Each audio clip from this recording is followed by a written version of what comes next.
Walsh to get close. This time, Walsh has recognised that and given John Beale a bit more room so that he doesn't just suddenly push him along a little bit down out the exit of Beckett's. He's staying right on the rear bumper as they come down the Wellington Straight, and it's dropping Paul Blackburn fairly quickly. I'm not sure if that's Paul Blackburn slowing up. He had the issue in the first race as well, so that'll be worth just keeping a little check on.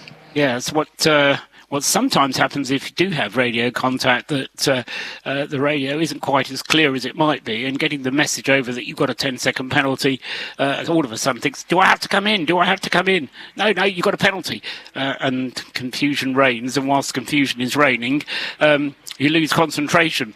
Whatever has happened, Blackburn has dropped back, and he's now off the tail of John Beale. Max Walsh has achieved his objective of getting past, so Walsh is up to second place. The gap first to second has also resolved itself a little bit. We've just gone over half distance. We've onto the 10th lap now. We've got 9 and a bit minutes still to go, and all of a sudden the race looking a little bit more settled, Jack.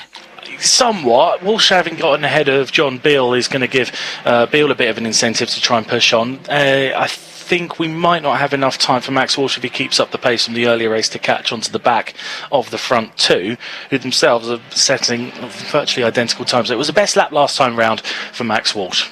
Yeah, we found this previously, didn't we, that the cars are so evenly matched, the drivers equally matched, that if you do drop back a little bit, Max Walsh said, I think it was that, when he fell back in the earlier race, it was so difficult for him to catch up again with Simon Hill, even though he finished right on Simon's tail. It was very hard work indeed for him to maintain that momentum and actually become a threat. And I think Max Walsh is going to find the same thing as he tries to close the gap between himself and Spencer Beale up ahead. 4.6 seconds. The lap time's almost identical again, despite Max Walsh putting in his best lap of the race. Simon Hill up with you. He's on his 11th lap now. Yep, the gap is visibly short. Smaller though between Simon Hill and Spencer Beale. It was less than a tenth difference between them last time. That does look like less than a second though as they go under the bridge along the straight. But you can see that Max Walsh is now, he pulled away 0.4 of a second last time on John Beale, so has managed to sort out that third place potential, as long as he keeps it going, of course. Yeah, and it's got a lot closer now as Max Walsh does get the impact of the slipstream of the Gulf up ahead of him. Simon Hill just providing a little bit of a gap in the air for for Spencer Beale, I should say, to get into, and Spencer Beale then now reduces the gap still further with another fastest lap of the race, 1 minute 8.118 that time. For Spencer Beale means that he's just over half a second adrift with still over 7 minutes to go of the race. There's a chance yet for Spencer Beale, and Simon Hill will be feeling the pressure. He felt the pressure in the later stages from Max Walsh in the earlier race. He's feeling the pressure from Spencer Beale this time. Spencer's doing a great job at the moment of reeling in that gap to Simon Hill. The gap looks about the same as it did last time by, but another purple lap, the 108.118, was a really good lap compared to what else we've seen, especially in these slightly more sun-kissed conditions, I would say, for the circuit. So it seems to be working really well for these cars at this late stage of the afternoon.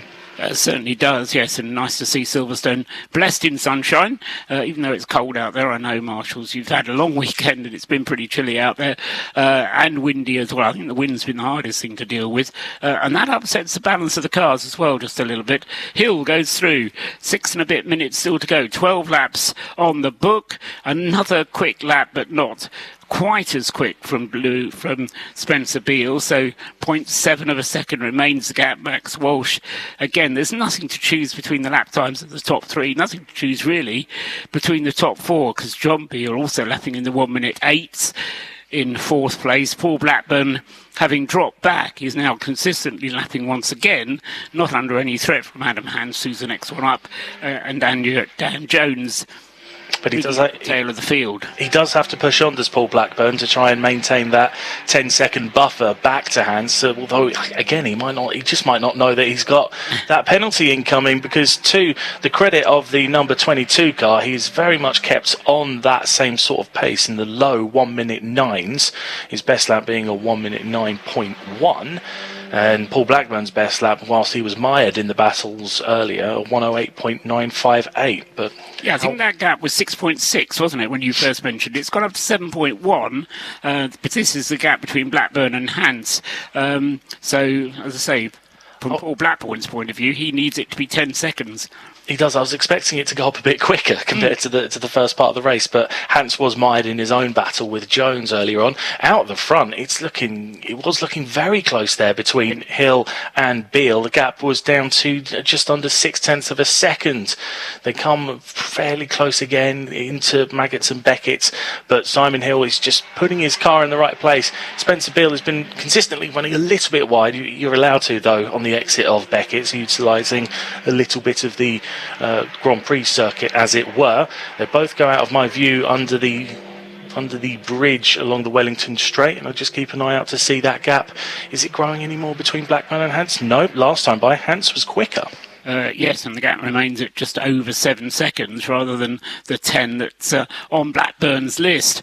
Meanwhile, Spencer Beale is once again getting a little bit closer. It was 0.58 of a second, as you said, last time around. Going into Luffield, it looked closer than that as they come across the line.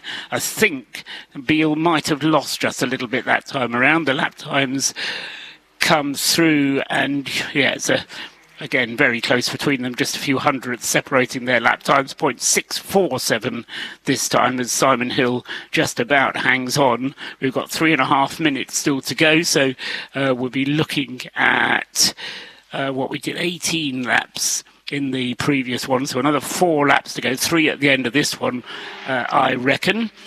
I would agree with that. It will be about 10 seconds to go when they cross the line for the penultimate time, I would imagine. And as of right now, Hill he's just keeping so consistent with his laps right now, 108.3, which is just 100th off of his best time, and he's been able to keep that consistently now over the last few laps. He's not pulling away massively from Spencer Beale, but he's extracting absolutely everything that he can. He is, and where he's particularly impressive is on the exit of Luffield and coming into Woodcote, and of course that's the crucial area as they come into Luffield. I think, oh yeah, Spencer's getting right up with him, and then as they come out of Luffield, the gap's grown again, although it's not grown as much this time, down to 0.535 of a second, but it's, as I said before, just mere hundredths that we're talking about. Max Walsh having a lonely race of it. Now he's got himself into third place. He's not really in a position to threaten the cars ahead, nor is he being any threat from John Beale behind him. Paul Blackburn goes through, as does Andy Hansen. He's got it up to 8 seconds now, so 2 seconds of a margin for Paul Blackburn to try and gain over Adam Hansen the remaining 2 laps. We're talking about tenths of a second, but I'm not sure if Spencer Beale had a bit of a problem going through Copse on that last lap, because the gap did look a little bit larger compared to previously. Paul Blackburn, by the way, is just putting his best lap of the race. He's pulled out that gap behind to 8 seconds, so he's only got, we've got 2 laps to go when they come by next time, so he's got the best part of 2.5 laps to try and find another couple of seconds. Yeah, exactly that. 2 laps to go at the end of this one. And I agree with you wholeheartedly that Spencer Beale has dropped a little bit there from Simon Hill. Possibly a little mistake somewhere, but that's all it's going to take. We've been saying how closely matched these cars are. 1 minute 8.4 last time around for Simon Hill. 1 minute 9.0 for Spencer Beale. And that's why the gap's gone up now to over a second. Max Walsh is 5 seconds adrift in third place. Then John Beale, Paul Blackburn, Adam Hans goes through now. And the gap between himself has gone up to, well, it's come down again, hasn't it? 7.5 seconds. It was 8 seconds last time around. So Adam Hans at the moment looking set to inherit 5th place once the penalty is applied at the end of the race, which will be at the end of this lap as they've already gone past you, Jack. I think I did hear a little bit of wheel whine on the tyre squeal. That's the term. A little bit of tyre squeal of the previous lap when Paul Blackburn came through. That would explain why he suddenly punched in a 1 minute 10, and that gap has come down slightly. The gap between Hill and Beale, I almost feel like they've settled now. I'm not entirely sure Spencer's going to be able to bridge that gap. No, I think you're right. Spencer Beale has given it his best shot. Simon Hill, though, we said earlier on, wasn't it? It looks easy from the outside, but 20 minutes of racing one of these cars where you have to pick your braking points, pick your apexes, make sure that your line is exactly right. It's hard concentration for 20 minutes. And this is where you have respect for anybody who does any race over that kind of a length, half an hour, or then you talk about 3 hour stints at Le Mans, and you think, well, actually, to maintain the concentration for that is a phenomenal effort. But Simon Hill and Spencer Beale have managed that. They're almost 20 minutes into this race, and they're up at Beckett's for the last time. Yeah, they've just gone through onto the Wellington Straight for the final time. I've been looking at Simon Hill's lap times as he's come through, and I've not seen a single lap outside of the 108s since the first lap of the race. So he's been able to keep that phenomenal consistency all the way through. They'll be coming into Brooklands and Luffield to finish this race shortly. They are indeed turning left into Brooklands, right through Luffield, and Simon Hill in control, as he was in the earlier race as well, as he was for most of the year last year as well, winning the championship when it was called the Production GTI Championship. Here he comes now, clipping the curve as he comes out of Woodcote for the last time. The checkered flag waves. Simon Hill's delighted with that win. Spencer Beale is not disappointed, I wouldn't have thought. Just a second adrift at the flag. Max Walsh finishes in 3rd place. In 4th place is John Beale, with Adam Hans then close enough to the back of Paul Blackburn to take 5th place away from him. At least he will as soon as he comes through. Now he does. So Adam Hans takes 5th place. Paul Blackburn finishing in 6th place, then penalised for a jump start, and in the end it demoted him from 5th to 6th. He started on the grid in 8th place, so I suppose he can take some consolation from that. Daniel Jones, Northern Rockstar, still a mystery man, finishes in 7th place, and sadly for Gareth Cotgrove, he was a retirement at the end of just 2 laps. Great stuff, though, from the Production VW Championship, supported by TK Couplings, and just a few more cars, and a lot of potential then. Right, Simon, congratulations. For a little while, this boy was keeping you honest. There's always somebody trying to keep me honest. I did notice off the start that I think, was it your dad, John? Did he get through? And then I saw them 3 abreast down the back straight, and I thought, time to get my head down and get a bit of a gap here, and just because I think if you break that gap, I think it's quite difficult for people to catch up. However, he disproved that today because he was properly catching. So, no, it was a good race. I think you've just got to be, metronomically boring with your lap times to make sure you don't make any errors, because single mate racing it comes down to that. And did you manage that this time? Because I know you said there's about 3 times you missed the apex. Yeah, pretty much. And when you've got a little bit of a gap like that, it just means you can drive at 99 rather than 101. So it was. Yeah, not saying it's easy, but it was safe. You did the job, 2 out of 2. Well done. Spencer, that was a good race. On 2 getting up there, but equally, as you were saying, is that you were able to start reeling them in. Yeah, like I say, again, dropped a place off the start, but made it up, and then it was a case of trying to close the gap to Simon, and managed to close it a little bit, but as he said, metronomical with his times. He doesn't make many mistakes, so it's slowly catch your monkey and do your best, but yeah, catching him's one thing. Actually getting past him is going to be another, so yeah, it's hard work. Well, you've got to be in it to win it, though, haven't you? Keep yourself there. And Max, I guess a slightly frustrating race. What happened at the early stages? Just a bit slow off the line again at the start.